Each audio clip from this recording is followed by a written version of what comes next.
मूकं पंगुं लंघयते गिरिं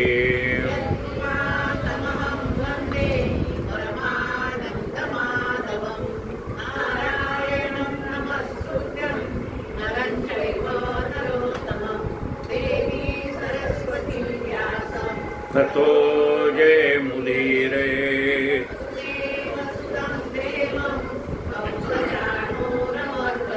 देवकी परमानंदं गुरुर्ब्रह्मा गुरुर्देवो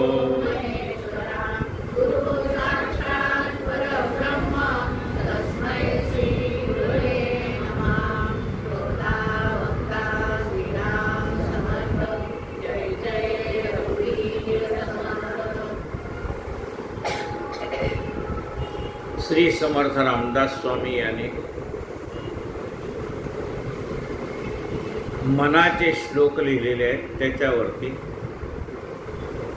यथाशक्ती आपण चिंतन करतो आहोत. काल आपण 17व्या श्लोकापर्यंत आलो. कालचा श्लोक होता, मनी मानव व्यर्थ चिंता वाहते, अकस्मात होणार होऊन जाते, घडे भोगणे सर्वही कर्म खोटे, कर्मयोगे मती मंदते खेद मानी वियोगे. काल आपण पाहिलं की जे काही घडायचं ते घडून जातं, त्याचा खेद मानू नये म्हणून सांगितलं. कारण ते आपल्या हातात नसतं. जे घडायचं आहे ना ते घडून जाणार. हे घडावं घडू नये असं म्हणून त्यात काही फरक पडत नाही. आता आजचा 18वा श्लोक, मना राघवे वीण आशा नकोरे, मना मानवाची नको कीर्ती तुरे, जया वर्णिती वेदशास्त्रे पुराणे, तया वर्णिता सर्व ही श्लाघ्यवाणे. समर्थ म्हणतात, हे मना, समर्थांचं वर्णन आपल्याला माहिती आहे. सुखासारखे पूर्ण वैराग्याचे, वशिष्ठापरी ज्ञानयोगेश्वराचे, कवी वाल्मिकासारिखा मान्यायसा नमस्कार माझा सद्गुरू. समर्थ सांगतात, हे मना, आपल्याला कुणाकडनं काहीतरी अपेक्षा असते की नाही, आशा असते. हा मला मदत करेल, मी याला सांगितलं नाही म्हणणार नाही, आशा असते आपल्याला. मग ती आपल्या पतीकडून, पत्नीकडून, मुलाकडून, सुनेकडून, नातवाकडून, नातीकडून, लेकीकडून, जावयाकडून, शेजाऱ्या पाजाऱ्याकडून, मित्रमैत्रिणींकडून, सगळ्यांकडे आशा असते, अपेक्षा असते. पण समर्थ म्हणतात, या कोणाकडूनही तू काही अपेक्षा करू नकोस. तुला जर अपेक्षा करायची असेल ना, तर ती परमेश्वराकडून कर. कारण तो कधी तुला निराश करणार नाही. बाकीच्या ठिकाणी काय होतं, काही वेळेला भरवशाच्या म्हशीला टोणगा. म्हणजे आपल्याला असं ताण नक्की काम करणार आणि नेमकं त्याच्याकडे काम होईल ना होईल आपल्याला काय माहिती. त्या माणसाला काय अडचण आहे आपल्याला काय माहिती. तेव्हा आपल्याला जरी वाटलं अमुक एक मनुष्य काही काम करेल, तरी त्या प्रसंगात त्या माणसाला काय काम असेल आपल्याला माहीत नाही. त्यापेक्षा आपण परमेश्वराला जर साकडं घातलं तर तो बरोबर अशा माणसाचं नाव सुचवेल की अरे तू अमुक याला सांग, म्हणजे तो ते काम होऊन जाईल तुझं. मग ही प्रेरणा देणारा कोण आहे, तो परमात्मा. त्याच्याकडनं अपेक्षा करायची म्हणजे काय, तो काय स्वतः शंखचक्र घेऊन उभा राहणार का तुमच्याकडे. शेवटी तो कुणाच्या ना कुणाच्या मनुष्य देहाच्या माध्यमातूनच तुमचं काम करणार. पण तो आधी प्रार्थना त्याला कर, मग तो तुला योग्य व्यक्तीचं नाव सुचवेल. बरोबर आहे. तू प्रार्थना कर, प्रार्थना केल्यानंतर तुला सुचेल की ही 10 माणसं आहेत, पण मी कुणाला हाक मारू. बरोबर मनुष्य समर्थ आपल्याला प्रेरणा देते की तो अमुक्याला म्हणजे काम होऊन जाईल. म्हणून म्हटलंय की मना राघवेवीण आशा नको,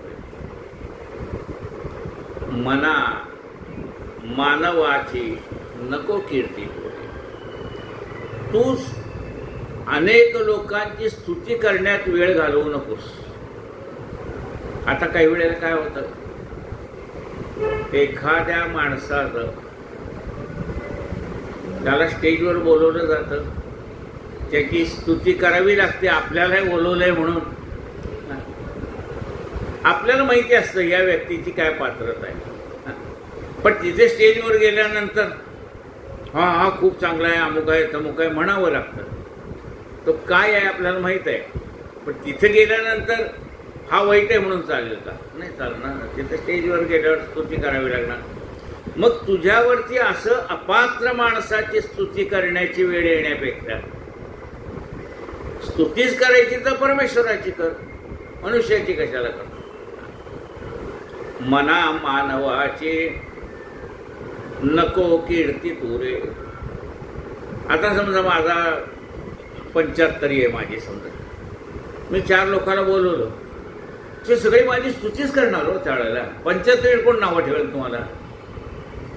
म्हणजे त्यावेळेला तुमच्याबद्दल जे बोललं जातं त्यातलं किती खरं किती खोटं ते आपल्याला कळतं. म्हणून मनुष्याची स्तुती करण्यापेक्षा ती स्तुती करण्याची वेळ आलीच तर त्या परमात्म्याची का परमात्म्याची स्तुती करायची? ज्या माणसाची तू स्तुती करतोय ना त्या माणसाला ओळखणारी माणसं मर्यादित आहेत. अगदी समज ह्या माणसाची स्तुती केली याच्यावर 50 माणसं तुझ्या मदतीला येतील म्हणून तू त्याची स्तुती करशील, किंवा एखादं तुझं काम व्हायचं असेल तर ह्या माणसाच्या माध्यमातून होईल म्हणून तू त्याची स्तुती करशील. पण या माणसाला किती लोक ओळखत आहेत ते आपण पत्ता देता सांगतो, अमुक ठिकाणी या नुसतं माझं नाव सांगा. कोणी शेजारी पण ह्याला ओळखत नसते, पण सांगताना तुम्ही इथे काय नाही, तुम्ही तिथं आला ना नुसतं माझं नाव सांगा. आपल्याला आपल्याविषयी भ्रम असतो. आपला भ्रम कुठं दूर होतो? आपल्याला किती लोक ओळखतात बघायचं असेल तर व्हीटी स्टेशनला जाऊन उभं राहावं. किती लोक ओळखतात तुम्हाला बघा. लाखो लोक येत असतात, तुम्हाला ओळखणारे किती होते? तुम्हाला ओळखणारी माणसं मर्यादित, हात करतील सलाम करतील किती, या लाख माणसातली 10 माणसं 5 माणसं ओळखतील. मग ज्याला जग ओळखतंय त्याची स्तुती करावी का ज्याला 5-50 लोक ओळखतायत त्याची स्तुती करावी? म्हणजे तुला जर असं वाटत असेल की या माणसाला जर मी स्तुती केली तर ही 5-50 माणसं माझ्या मागे येतील, तर ज्याला सगळे जग वंदन करतायत त्याची स्तुती केली तर तो लाखो लोक तुझ्या मागे उभे करेल. बघा काय म्हणतो, गया वर्णिती वेदशास्त्रे पुराणे. आणि ज्याची स्तुती वेद करतात, शास्त्र करतात, पुराण करतात, अशा परमेश्वराची तू स्तुती कर. वेद ज्याची स्तुती करतोय, शास्त्र ज्याची स्तुती करतायत, साधू संत ज्याची स्तुती करतायत, त्या परमात्म्याची स्तुती तू कर.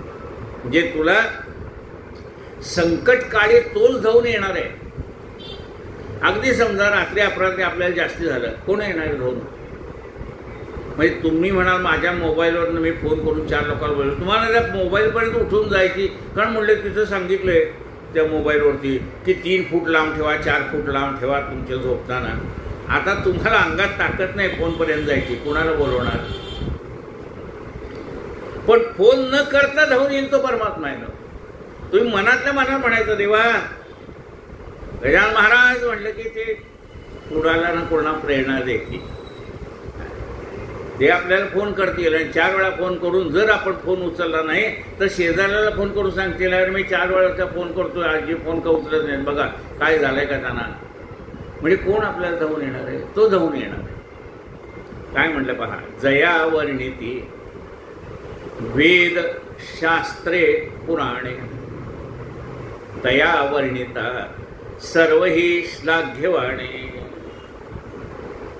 एके ठिकाणी असंच झालं. त्या आजी बेशुद्ध पडल्या, घरात एकट्याच. आणि ह्याने नेहमीसारखा फोन केला, तब्येत कशी, अमुक आहे तमुक आहे. फोन काय उचले ना. त्याने शेजाऱ्याला फोन केला, का म्हणले फोन उचलत नाही, बघा जरा. आणि नेमकं या आता बाहेरच जायचंय म्हणून दरवाजा पुढे केलेला होता, आतनं कडी काही नव्हती. ती बाई आली, उभं बघते तर या पेशंट पडलेल्या. त्यांनी लगेच ॲम्ब्युलन्स बोलवली, फोन केला, ॲडमिट केलं, चांगल्या झाल्या. पण त्या तुम्हाला त्यावेळेला मदत करणारा कोण आहे तर आपल्याला काय वाटणार, नाही बाबा ती शेजारची बाई आली म्हणून मला बरं वाटलं. तो परमात्मा आहे, तो त्यांना प्रेरणा देणार, जा बाबा या माणसाला तुझी मदतीची आवश्यकता आहे, तू त्याच्याकडे जा. जया वर्णिती वेद शास्त्रे पुराणे, तया वर्णिता सर्व ही श्लाघ्यवाणे. त्याचं जर आपण वर्णन केलं, त्याची जी स्तुती केली तर श्लाघ्यवाणे म्हणजे ते कामाला येईल. कोणी कोणी स्तुती केली हो त्याची आणि तो कामाला आला. गजेंद्र मोक्षाची तर कथा आपल्याला माहिती आहे की तो आला हत्तीच्या मदतीला. एका कुंभाराने आवा म्हणजे मडकी, कच्ची मडकी असतात ती भाजण्यासाठी चारी बाजूने ती अग्नी पेटवतात आणि मग ते मडकं पक्क भाजलं की मग ते आवा थंड होतं. थंड झाल्यानंतर ती मडकी काढतात. आणि आवा जेव्हा पेटला धड धड धड धड धड धड, तेवढ्यात एक मांजरी आली. ती चारी बाजूला फिरत होती कारण तिची पिल्लं आतमध्ये होती त्या कच्च्या मडक्या. ती फिरती पाहिलं, याच्या लक्षात आलं कुंभाराच्या की अरे बाबा ही ज्या अर्थी ती फिरते त्याच्या बाजूला, त्या अर्थी हिची पिल्लं त्याच्यामध्ये. आता मी पण काही करू शकत नाही म्हणले. मी किती पाणी मारीन तर ते काही आवा भिजणार नाही. भडकला येतो. तेवढ्यात मुसळधार पाऊस आला, आवा थंड झाला. त्यांनी ते मडकं काढून बघितलं, आत पिल्लं जिवंत. जर त्या मुख्या जीवाचं तो ऐकतोय तर तुम्ही स्तुती केली तर तो तुमचं ऐकेल. यात नवल काय.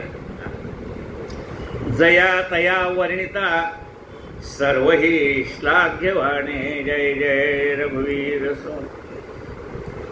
19वा श्लोक. मना सर्वथा सत्य सोडू नको रे.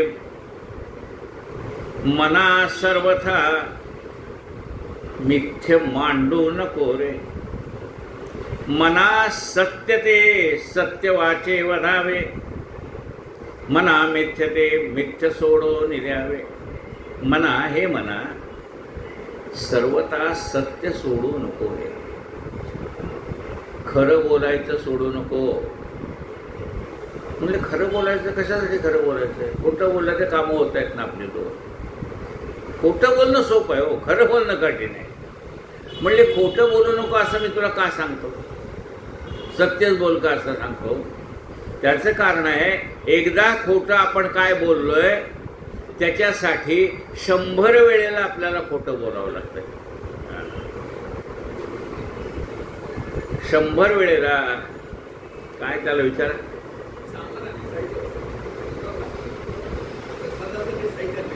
हो, कुणी आणलंय ते विचारून द्या. हां हां ठीक आहे ठीक आहे. हां ठीक.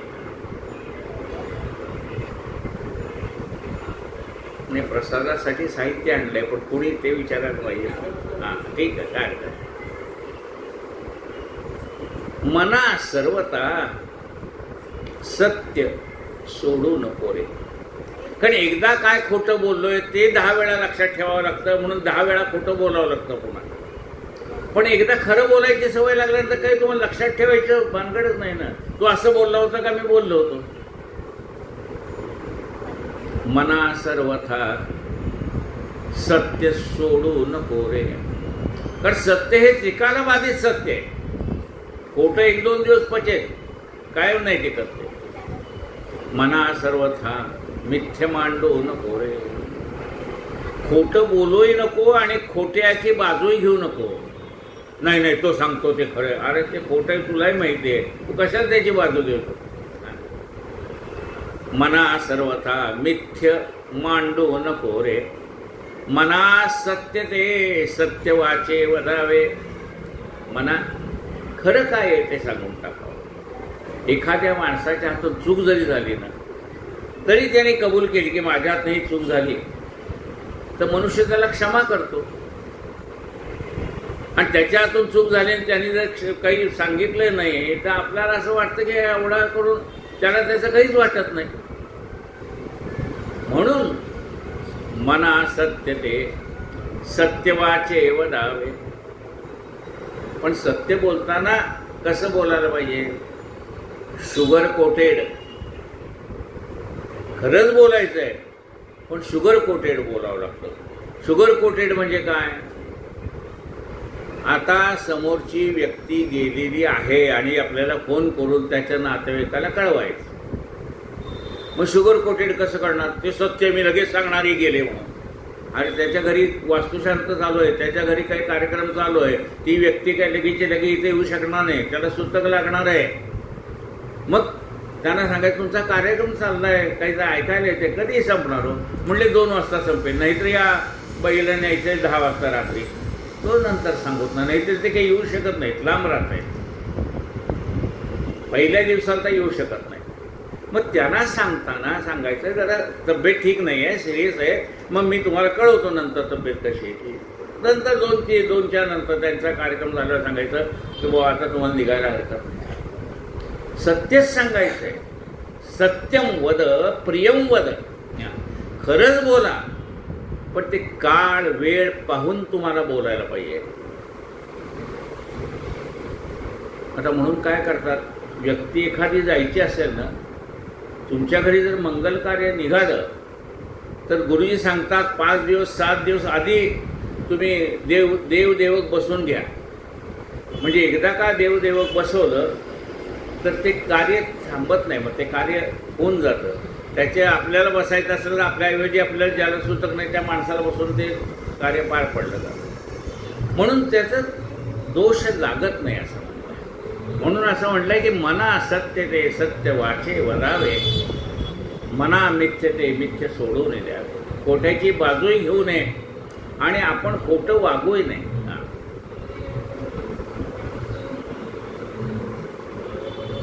एखाद्याला खोटी नोट दिली तर तेवढ्या पुरता त्याचं आपला माल घेऊन आपण त्या दुकानातनं बाहेर पडू. पण तो ज्यावेळी बँकेत भरायला जातो त्यावेळेला ती 500ची नोट, अहो ही खोटी आहे. आता ही खोटी म्हटल्यानंतर पुढच्या वेळेला आपण दुकानात गेल्यावर तो आपल्याला परत करणार, म्हणले घ्या हे काल तुम्ही दिलेली होती. मग खोटं जर असेल तर ते आपल्याला कधी ना कधीतरी उजेडात आणतं. म्हणून त्या खोट्याच्या भानगडीत पडू नये. मना मिथ्य ते मिथ्य सोडून द्यावे. आता 20वा श्लोक. बहु हिमपोटी होईजे माये पोटी, नको रे मना यातना ते चिमोठी. जन्म मरण नको देवा नको येर झार. काय म्हणतो, मला जन्मही नको मरणही नको. जन्म मरण नको देवा नको एर झार. कैवल्याच्या चांदण्याला भुकेला चकोर. जन्म मरण नको देवा, नको. का? काय म्हणले बा, बहु हिमपुटी होईजे माये पोटी. अरे जन्माला येणं फार कठीण आहे. आईच्या उदरामध्ये 9 महिने काढावे लागते एवढ्याशा छोट्याशा जागेमध्ये. त्याने काय आंबट तिखट खारट खाल्लं तर त्या जीवाला त्रास होतोय. अंगावर त्वचा आलेली नसते जास्ती. अजून डॉक्टरने सांगितले असं ही पथ्य पाळा तुम्ही, त्या जीवाला आपल्या पोटाला त्रास होऊ नये म्हणून. बहु हिमपुटी होईजे माये पोटी, नको रे मना यातना ते चिमोठी. अरे ती यातना आहे. सरळ जीव जर बाहेर येत नसेल तर डॉक्टर सांगतात सिझरिन करावं लागेल, कापून काढावं लागेल. काही वेळेला डोकं अडकलं म्हणा, काही वेळेला अमुक झालं, काही वेळेला म्हणतात मूल अडवायला. आता काय करायचं? आई किंवा बाळ यातलं काहीतरी जिवंत राहू शकेल, काय करायचं? काय म्हटलंय पा, नको रे मना यातना तेची मोठी. निरोधे पचे कोंडिले गर्भवासी. अरुंद जागेमध्ये तो जीव कोंडलेला असतो. निरोधे पचे कोंडिले गर्भवासी अधोमुख रे दुःख त्या बाळकासे. त्या बाळकाला सगळं दुःख होतं. अधोमुखात त्याला बाहेर काढावं लागतं. जय जय रघुवीर समर्थ. म्हणून अशा ह्या यातना पुन्हा पुन्हा आपल्या वाट्याला येऊ नये. म्हणून त्या परमात्म्याला प्रार्थना करायची की देवा आता मला पुन्हा जन्ममरण नको, ह्या यातनाच नको. गर्भवासाच्या यातना माझ्या वाट्याला येऊ देऊ नको. म्हणजे काय दे? मुक्ती दे, मोक्ष दे. मना वासना चुकवी एरधारा मना कामना सांडिरे द्रव्यदारा. मना यातना थोर हे गर्भवासी मना सज्जना भेटवी राघवासी. मना वासना चुकवी एरधारा. हे मना तुला जी एरझार नको असेल, जन्म मरण नको देवा, नको एरझार. ही एरझार काय म्हणले होता? मना वासना चुकवी एरझारा. एरझार येणं आणि जाणं. तुला जर ही एरझार म्हणजे येणं जाणं चुकवायचं असेल तर मना वासना. अरे ही वासना ही एरझार चुकवेल का? मनामध्ये वासना शिल्लक राहिली तर पुन्हा पुन्हा जन्माला यावं लागेल. वासना संपली, इच्छा संपली, पुन्हा पुन्हा जन्म मरण नाही. ही वासना माणसाला पुन्हा पुन्हा जन्माला घालते. तेव्हा ही वासना कशी शांत होत जाईल याचा विचार कर. अग्नीमध्ये तूप टाकलं तर तो अग्नी वाढत जाणार आहे. तशा ह्या कामना अशा आहेत, जितक्या जितक्या पूर्वत जाऊ तितक्या तितक्या त्या वाढत जातात. मना कामना सांडिरे द्रव्यदारा. ही मनामध्ये ज्या नाना प्रकारच्या इच्छा आहेत की द्रव्य मिळवायचं आहे. कशासाठी? तर या आपल्या घरातली जी आपली गृहिणी तिच्या इच्छा पूर्ण करण्यासाठी. आता ते काय होतं पूर्वीच्या काळी घरातली पत्नी अशी म्हणत होती की प्रामाणिकपणे आणलेल्या पैशात मी प्रपंच चालवेन, कोंड्याचा मांडा करीन. काय म्हणले? कोंड्याचा मांडा करीन, पण मला खोटेपणाचं द्रव्य नको. आता काय? खोट्या मार्गाने आलेले द्रव्यच. आता त्याला जरी हा खोटेपणा का करावा लागतो? पगार एवढूचा त्याचा आणि हिच्या अपेक्षा जास्ती. अंथरूण पाहून पाय पसरत नाही, मग लांडी लबाडी करण्याशिवाय काय विचार? एक तर तुम्हाला ओव्हरटाईम करायला पाहिजे, नाही तर मग कुठलं कर्ज काढायला पाहिजे, रोज भांडणं त्याच्यावरनं. म्हणून म्हणाले अंथरूण पाहून पाय पसरेल ना, त्याला हा त्रास नाही आहे.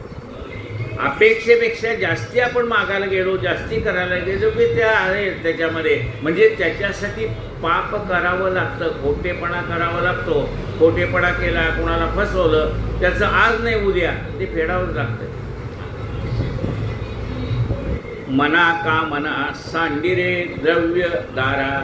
सांडिरे द्रव्यदारा म्हणजे पैसे सोडून दे, बायको सोडून दे असा त्याचा अर्थ आहे का? सांडिरे द्रव्यदारा नाही. द्रव्यदारा याचा अर्थ वाईट मार्गाने मिळणारा पैसाही नको आणि आपल्या पत्नीशिवाय इतर स्त्रियाकडे तुझं लक्षही जायला नको. त्याला सांडिरे द्रव्यदारा म्हटले. द्रव्य सोडून कसं चालेल? प्रपंच करायला तुमची द्रव्याची आवश्यकता आहे. बायकोला सोडून कसं चालेल? खायला कोण घालणार आहे घरामध्ये? बायकोला सोडून चालेल का? चालणार नाही. घरामध्ये आपली काळजी घेणारी एक आई आणि आईनंतर दुसरी काळजी घेणारी आपली बायको, तिला सोडून प्रपंच कसा करणार?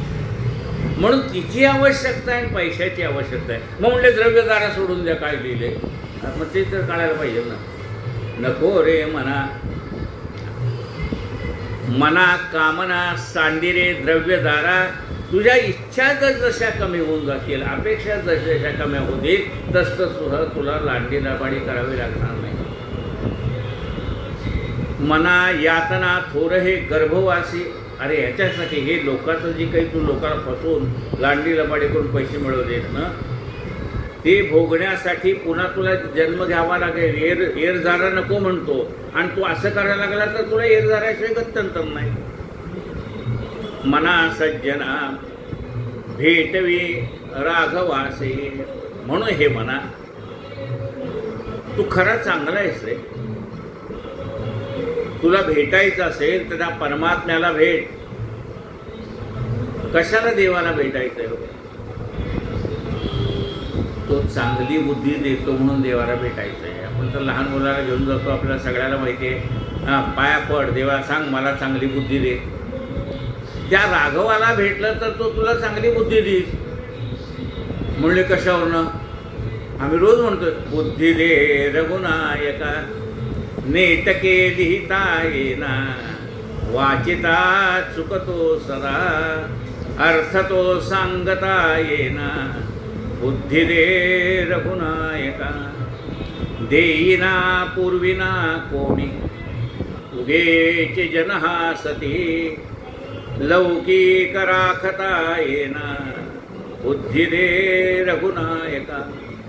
प्रसंग वेळ तर्केना, सूचेना दीर्घ सूचना, मैत्रिकी राखता येना, बुद्धी दे रघुनायका.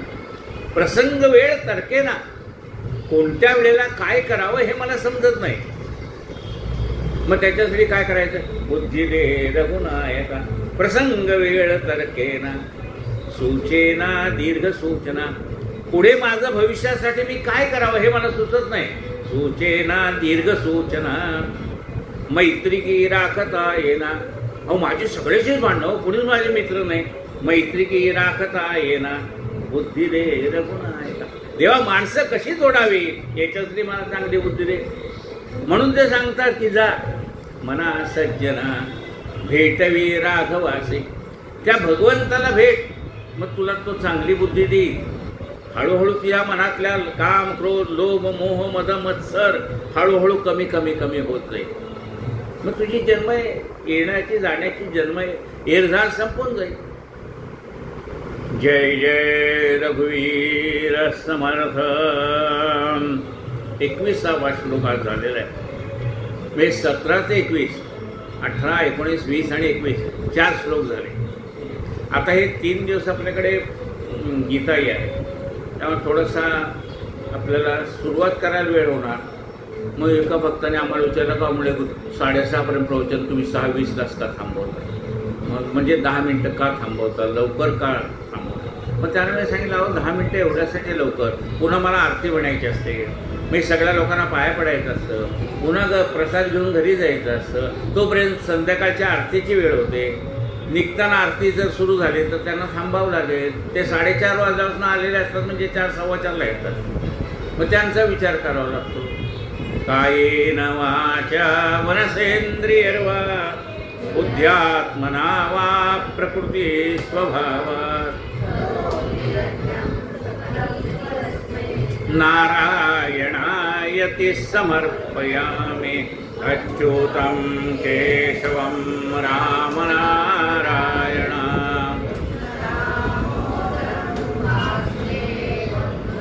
श्रीधरं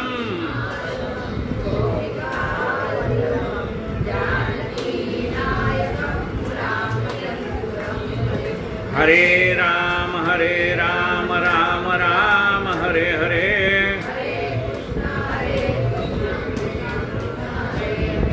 हरे राम राम राम हरे हरे.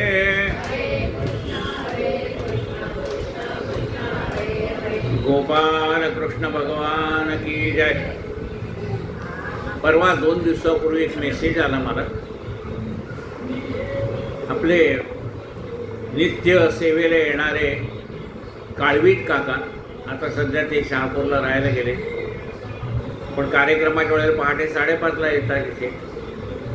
त्यांचा मेसेज होता की गुरुजी, मनाचे श्लोक मला समजावेत अशी इच्छा होती, म्हणून मनाच्या श्लोकाचं सार्थ मनाचे श्लोक असं पुस्तक कुठं मिळतंय का, म्हणून मी सरस्वती ग्रंथ भांडारात गेलो. इथे चौकशी केली, आणखीन कुठे केली काय, तर त्यावेळेला मला वेळेला ते मिळालं नाही. मग त्यांनी आणखीन एके ठिकाणचा फोन नंबर दिला, तिथे मिळतंय का बघा म्हणून सांगितलं. आणि मी घरी आल्यानंतर व्हॉट्सॲप उघडलं तर त्याच्यावर तुमचे मनाचे श्लोक आले होते. म्हणजे बघा, मनात प्रेरणा. तसा दुसरा मेसेज होता आपल्या वर्षाताई दळवी यांचा, ते म्हणले, गुरुजी मी तिथे आल्यानंतर मला असं वाटायचं की आपण मनाच्या श्लोकावरती काहीतरी विवेचन करावं. असं मला काय बोलण्याचं धाडस झालं नाही म्हणाल्या. पण त्यांचा मेसेज तो, मी निघताना कथाकल्पतरू ग्रंथावर प्रवचन करणार होतो, तो घेतला पण ग्रंथ बरोबर. तेवढ्यात मिसेस म्हणाले, अहो ते कथाकल्पतरू नंतर सांगा, आधी मनाच्या श्लोकावर करा. म्हणजे हा सगळा योगायोग बघा. वास्तविकता तो ग्रंथ कथाकल्पतरू घेतला होता बरोबर, पण प्रेरणा ती परमेश्वराची प्रेरणा की ते कुणाला बुद्धी देणार आणि त्यांना हे करून घ्यायचं होतं म्हणून समर्थ करून घेत आहे. आरती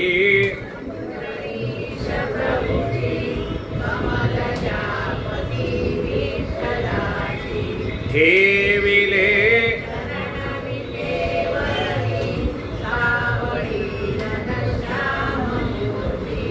गड्यामध्ये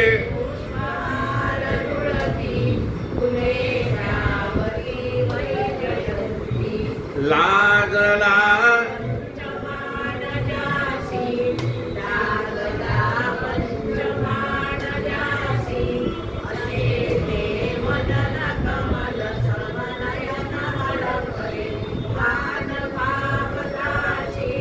उभी आरती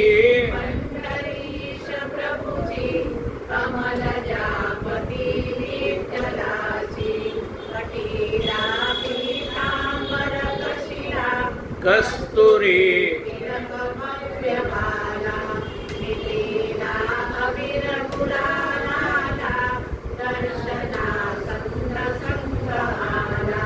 जल्लरी